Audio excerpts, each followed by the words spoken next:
सर्वप्रथम ये कथा भगवान शिव ने मां पार्वती को सुनाई। उन्होंने ही कागभूषुंड जी को सुनाई। कागभूषुंड जी ने याज्ञवल्क्य मुनि को श्रवण कराई और उन्होंने अपने समस्त भक्तों के साथ मुनि भरद्वाज को भी कथा का ज्ञान दिया, श्रवण कराई, राम जी की लीलाओं का बोध कराया।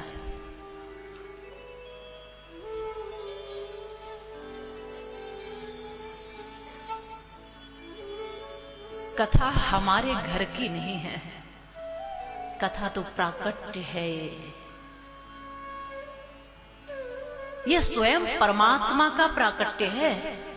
इसको शब्द मत समझना, स्वयं एक एक शब्द में ब्रह्म का दर्शन करना, क्योंकि ये किसी के घर की लिखी हुई बातें नहीं है। ये मुझे लगता है कि ये न वाल्मीकि जी की, न तुलसी जी की, न ये किसी की बातें नहीं है। उनके भीतर जो स्वयं राम समा गए और स्वयं राम ने ही प्रकट होकर मानो ये शब्द उतार कर अपना दर्शन कराया हो हम सबको। ये उनके घट के निकले हुए परमात्मा के दर्शन समझ लेना, एक एक शब्द में। ये उनके विचार नहीं है, ये उनकी अंदर की गहराई से निकले हुए ब्रह्म के दर्शन है।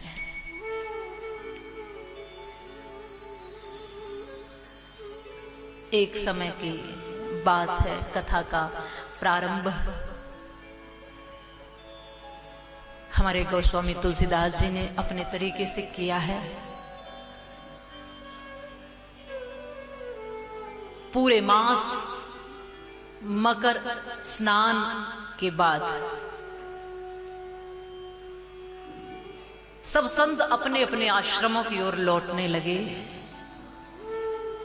अपने अपने ठिकाने की तरफ वापस जाने लगे। स्नान आदि किया, भजन ध्यान किया, पूजा पाठ किया।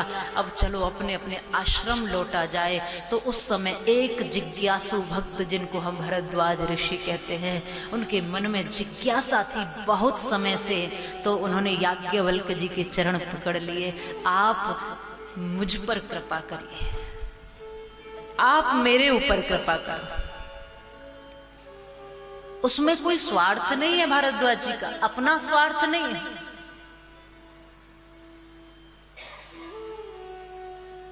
जब संत कुछ प्रश्न भी करते हैं, जब हमारे ऋषि उसका समाधान करते हैं, तो उन प्रश्न और समाधानों को केवल उस समय की सीमा तक ही नहीं देखा जाता, वो युगों युगों और सदियों सदियों तक तारने वाले हो जाते हैं और तमाम लोगों को रास्ता दिखाने वाले वो प्रश्न और वो समाधान बन जाते हैं।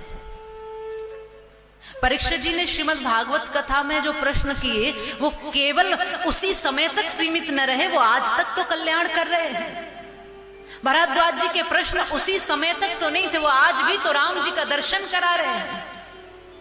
ये चरण पकड़े और कहा कि आप मुझ पर कृपा करिए। भरद्वाज ऋषि का भाव, प्रेम, स्नेह और उनकी जिज्ञासा देखकर, अथा तो धर्म जिज्ञासा, आपकी जिज्ञासाएं बहुत कुछ पाने की होंगी। ऐसा नहीं है कि आप जिज्ञासु नहीं है, जिज्ञासु प्रत्येक व्यक्ति है, लेकिन आपकी जिज्ञासाएं अलग अलग हैं। किसी के मन में जिज्ञासा है मेरा नाम ऊंचा हो, मेरा काम बड़ा हो, मेरी पहचान ऊंची हो, मेरा परिवार बड़ा हो। अलग अलग तरह की जिज्ञासा है।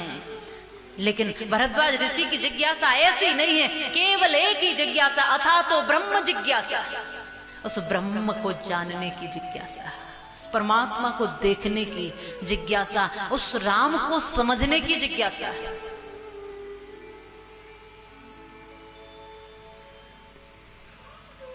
जिज्ञासा हम सबके मन में है।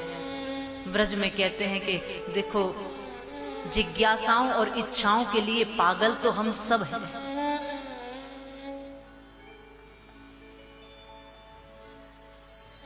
वित्तेन तर्पण्यो मनुष्य, कितनी भी कुछ भी कितनी भी वस्तुओं को, कितने भी साधनों को हम बटोर लें, लेकिन उसके बाद भी कभी भी हमारी जिज्ञासा, कभी भी हमारी इच्छाएं, हमारी तृष्णा शांत होती है, तृप्त होती है? नहीं होती।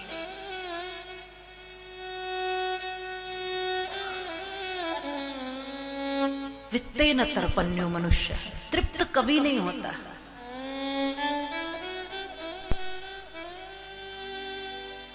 सब कुछ होने के बाद भी तृप्ति नहीं है।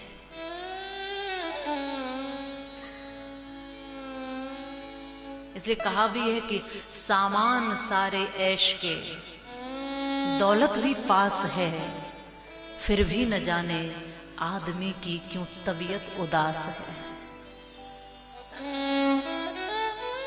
सब कुछ तो है फिर भी उदासी। तो गुरुदेव के चरणों में गया व्यक्ति, भक्त कहता है सब कुछ है, ऐसा नहीं कि मेरे पास कुछ नहीं है इसलिए मैं दुखी हूं, पर मेरे पास सब होकर भी मैं दुखी हूं। इस बात का मुझे पता नहीं चल पा रहा कि दुखी क्यों। मैं भूखा हूं इसलिए दुखी हूं ऐसा नहीं है, मेरे पास कोई अभाव है तो दुखी हूं इसलिए, यह भी बात नहीं है। सब कुछ है, सब कुछ होते हुए भी मैं दुखी हूं, इसका मुझे समाधान नहीं मिल पा रहा, मैं दुखी क्यों हूं। तो सत्संग के बाद गुरुजी ने कहा कोई बात नहीं, तुम तसल्ली रखो, थोड़ा तसल्ली रखो, चलो पहले जलपान करते हैं, पहले जल पीते हैं, तुम शीतल जल पियो, फिर अंदर शांति मिलेगी, ठंडक मिलेगी। तो कुएं पर ले गए और कुएं में, एक कुएं के पास बाल्टी है, उसमें रस्सी बंधी है, उस बाल्टी को फंसाने लगे। तो इस भक्त ने कहा कि आप गुरुदेव कष्ट क्यों करते, मैं पानी खींच देता हूं। गुरुदेव ने कहा पानी तो तुम खींच दोगे, पर मेरी एक शर्त यह है कि तुम तब तक पानी खींचते रहोगे जब तक मेरी प्यास न बुझ जाए। भक्त ने सोचा कि ज्यादा से ज्यादा महाराज कितना पानी पी जाएंगे, एक बाल्टी, उससे ज्यादा तो नहीं पी सकते। कहा ठीक है, और इसने कुएं में बाल्टी फंसा दी और फिर इसने पानी खींचना शुरू किया। और जैसे ही बाल्टी ऊपर आई तो देखा इस बाल्टी में एक बूंद भी पानी नहीं, एक बूंद भी पानी नहीं। फिर बाल्टी फंसाई, फिर खींचा और कई बार प्रयास ऐसा किया, पर बाल्टी में हर बार बाल्टी खाली आती, एक बूंद भी पानी नहीं आता। जब ध्यान से देखा तो पता चला कि बाल्टी में तो पैंदा ही नहीं, कहीं पैंदा नहीं है जिसमें पानी समा सके, रुक सके। तब तो बाल्टी पटकते हुए गुरुदेव के पास जाकर बोलता है, गुरुदेव मैंने आपसे कुछ प्रश्न पूछे, आप उसका समाधान तो देते नहीं हैं, और ये नासमझी के कार्य मुझसे करा रहे हो। जब बाल्टी में पैंदा ही नहीं है तो पानी कहां से आएगा और प्यास बुझेगी कैसे? तो गुरु ने कहा कि यही तो तुम्हारी समस्या है और यही तुम्हारे प्रश्न का समाधान है। तुम्हारी तृष्णा रूपी बाल्टी में जब तक संतोष रूपी पैदा नहीं लग जाता, तब तक कुछ भी मिल जाए तो भी तुम असंतुष्ट ही रहोगे।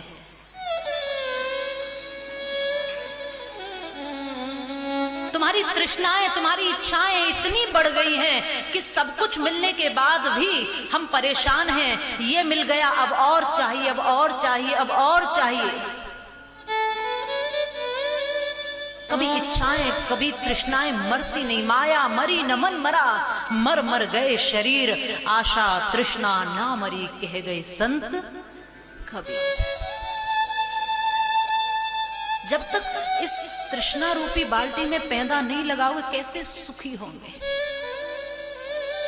इच्छाओं का कभी अंत नहीं है, जिज्ञासाएं समाप्त होती ही नहीं है। पर जिज्ञासा आज भरद्वाज जी की देखिए, अथा तो ब्रह्म जिज्ञासा, और कुछ नहीं, केवल उस ब्रह्म को जानने और देखने की जिज्ञासा।